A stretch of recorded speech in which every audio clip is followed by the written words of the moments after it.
Hello दोस्तों। आज हम करेंगे क्रियाकलाप 2.5। इस क्रियाकलाप में हम जानेंगे कि धातु कार्बोनेट तथा हाइड्रोजन कार्बोनेट अम्ल के साथ कैसे अभिक्रिया करते हैं। इस क्रियाकलाप के लिए आवश्यक उपकरण, इसके लिए हमें चाहिए एक स्टैंड परखनली पकड़ने के लिए तथा साथ ही चाहिए हमें दो परखनलियां और एक परखनली में चूने का पानी यानी कि कैल्शियम हाइड्रोक्साइड। अब हम परखनली ए में 0.5 ग्राम सोडियम कार्बोनेट लेंगे तथा परखनली बी में 0.5 ग्राम सोडियम हाइड्रोजन कार्बोनेट लेंगे तथा दोनों परखनलियों में लगभग 2 ml तनु हाइड्रोक्लोरिक अम्ल मिलाएंगे। अब हम चित्र 2.2 के अनुसार प्रत्येक स्थिति में बनने वाली गैस को चूने के पानी से प्रवाहित करेंगे।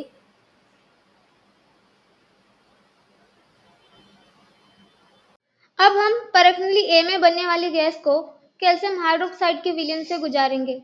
परखनली ए जिसमें हमने लिया है तनु हाइड्रोक्लोरिक अम्ल और सोडियम कार्बोनेट, ये दोनों जब आपस में अभिक्रिया करेंगे तो उत्पन्न कार्बन डाइऑक्साइड गैस इस परवानली से होते हुए चूने के पानी से गुजरेगी तो आप पाएंगे कि चूने का पानी दूधिया रंग का हो जाता है, यानी कि चूने का पानी यानी कैल्शियम हाइड्रोक्साइड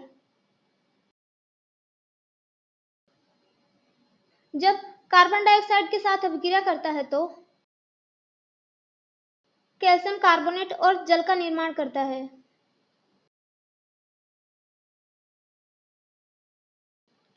और इसमें उत्पन्न कैल्शियम कार्बोनेट श्वेत रंग का होता है।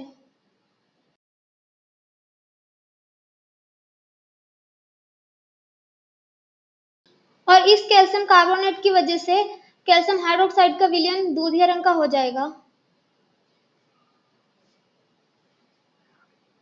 अब हम चलते हैं परखनली बी में बनने वाली गैस का परीक्षण करने। अब हम परखनली बी में उत्पन्न होने वाली गैस को कैल्शियम हाइड्रोक्साइड के विलयन से गुजारेंगे। परखनली बी जिसमें हमने लिया है तनु हाइड्रोक्लोरिक अम्ल और सोडियम बाइकार्बोनेट या इसे हाइड्रोजन कार्बोनेट भी कहते हैं। जब तनु हाइड्रोक्लोरिक अम्ल और सोडियम बाइकार्बोनेट आपस में अभिक्रिया करते हैं तो इसमें उत्पन्न कार्बन डाइऑक्साइड गैस इस परवानली से होते हुए कैल्शियम हाइड्रोक्साइड के विलयन में गुजरेगी तो आप पाएंगे कि कैल्शियम हाइड्रोक्साइड का विलयन दूधिया रंग का हो जाता है, यानी कि कैल्शियम हाइड्रोक्साइड कार्बन डाइऑक्साइड के साथ अभिक्रिया करके कैल्शियम कार्बोनेट प्लस जल का निर्माण करता है। कैल्शियम कार्बोनेट श्वेत रंग का अवक्षेप होता है।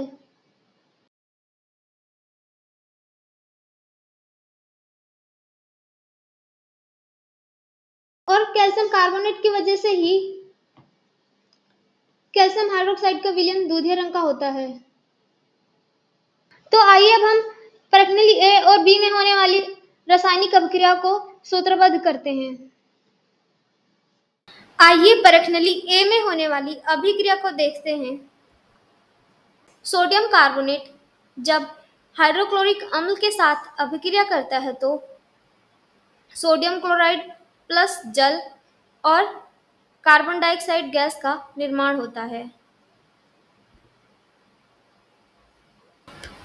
अब हम परखनली बी में होने वाली अभिक्रिया को देखते हैं। परखनली बी में सोडियम हाइड्रोजन कार्बोनेट हाइड्रोक्लोरिक अम्ल के साथ अभिक्रिया करके सोडियम क्लोराइड प्लस जल और कार्बन डाइऑक्साइड गैस का निर्माण करता है।